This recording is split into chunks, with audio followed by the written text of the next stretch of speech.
Para nós que somos fãs de um banho maravilhoso, bem tomado, completo, e em água corrente diariamente, é inimaginável viver sem isso, ou conviver com alguém que não tenha princípios de higiene como os nossos. Muitas pessoas idealizam a era medieval como um período super romântico, cheio de bravos guerreiros e castelos maravilhosos. O que pouca gente imagina é que, infelizmente, pelas condições da época, regadas a muita ignorância, a imundície reinava plena, junto a reis, rainhas e a plebe. Das casas comuns aos castelos mais magníficos e imponentes, todos eram escuros, tomados por pragas como ratos, baratas e todo tipo de parasita. E tudo e todos fediam. Antes de continuar, curta, inscreva-se e ative o sininho de notificação para saber mais curiosidades que virão por aqui. Na Idade Média, obviamente, não existiam produtos de higiene pessoal. Coisas como sabão, desodorante, absorvente íntimo e papel higiênico. Muito menos perfumes e desodorantes. Esses últimos, aliás, nunca foram sinônimos de limpeza. Muito pelo contrário. Foram criados exatamente para mascarar o odor fétido que as pessoas exalavam. Não era comum se banhar, lavar os cabelos ou escovar os dentes.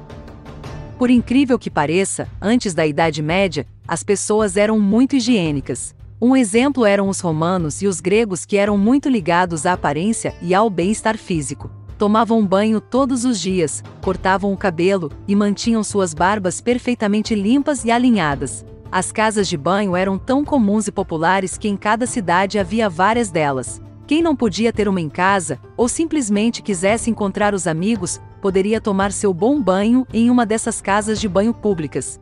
O banho era considerado muito comum no dia a dia. Grandes cidades como Paris, Londres, Veneza e Roma conheciam esses lugares como estufa.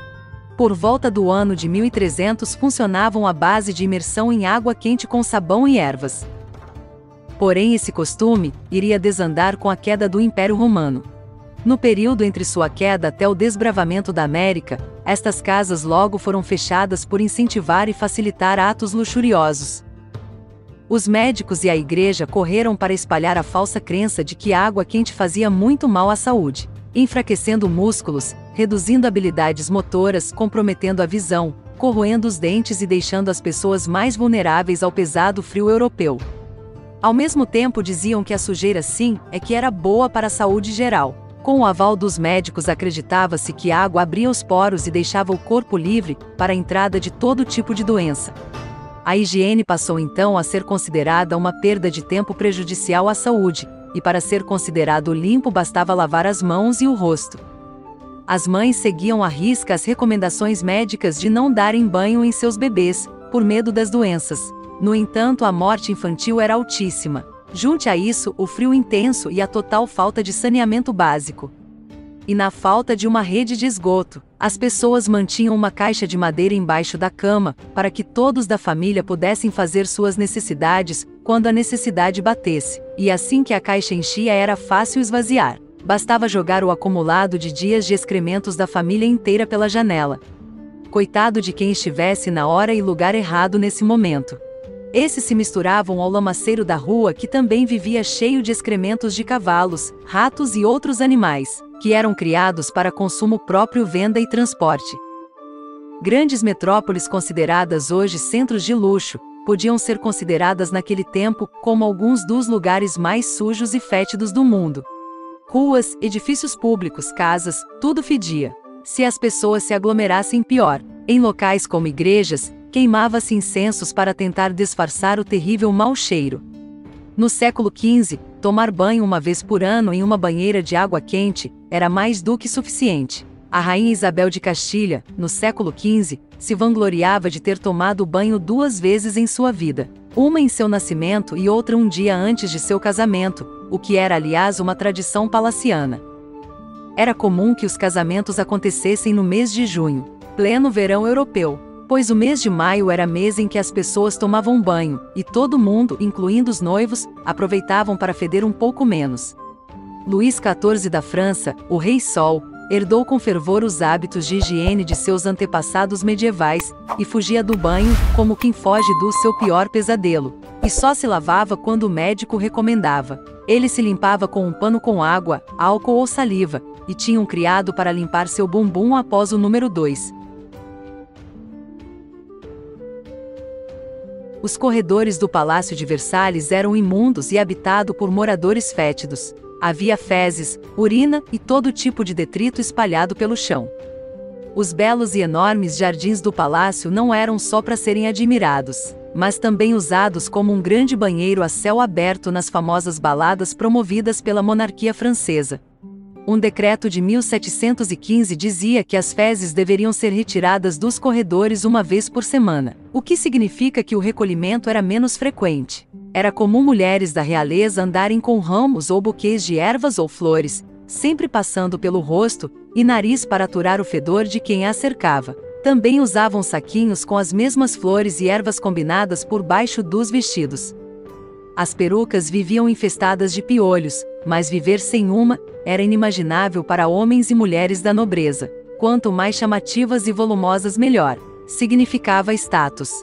Então, quando os piolhos e suor tornavam impossível usar tais adereços, os criados as ferviam e tiravam as lêndias à mão.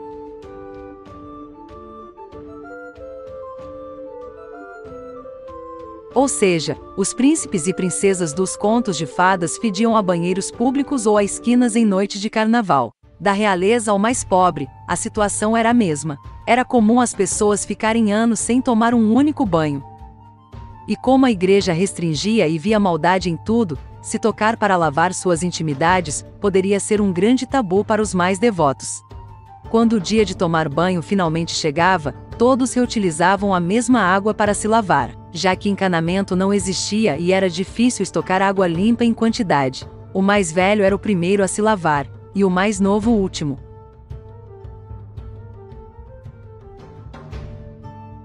O conceito de limpeza doméstica que se tinha na época se resumia a quartos varridos com uma espécie de vassoura de bambu que só tirava o grosso da sujeira. As casas eram sempre úmidas, com cheiro de suor e comida estragada. A roupa de cama raramente era trocada. Para amenizar o cheiro na hora de dormir, substâncias odoríficas eram queimadas. Roupas eram raramente lavadas, independente da classe social, e só eram trocadas quando estavam muito sujas e infestadas de pulgas, percevejos e traças. As peças que ficavam em contato direto com a pele eram feitas de linho, que absorvia a oleosidade junto com a transpiração, deixando o corpo purificado. Para limpar o bumbum, usavam folhas de sabugo de milho ou as próprias mãos. Cabelos oleosos eram sinônimos de saúde e beleza, por isso ninguém tinha o costume de lavar a cabeça. A infestação de piolhos era tanta que caçar os bichos na cabeça um do outro era quase como um passatempo familiar. Os mais nobres e endinheirados tinham servos que eram responsáveis pela desparasitação de seus corpos, roupas e perucas. Os homens não retiravam os chapéus ao entrar em tabernas ou ao comer. A razão era evitar que as lêndias e piolhos caíssem na comida.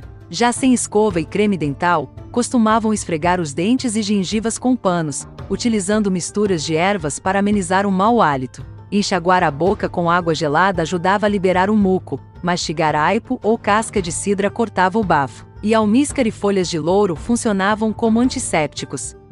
Para aguentar os dias mais quentes do verão tomavam banho a seco, o que consistia em passar um pano úmido e mais nada, e somente nas partes que não estivessem cobertas, como pescoço, rosto e mãos. Comia-se muita coisa estragada, pois era impossível manter um armazenamento adequado. Os pães viviam mofados, e comer podia dar um barato. Isso na melhor hipótese. Na pior, se ingeria fungos perigosos, o que levava à morte. Tudo tinha aspecto e características fermentadas, de bolor ou azedas. Nesse ambiente a peste negra encontrou o meio perfeito, e se proliferou feito fogo em palha seca, dizimando milhões de pessoas. Agora uma curiosidade. Muitas das coisas que usamos hoje em dia, como itens de beleza e asseamento, surgiram da necessidade de mascarar odores fétidos e marcas de pele resultantes de doenças, provenientes da má higiene, como pó de arroz e perfumes. Mas esse é tema para outro vídeo. Até lá!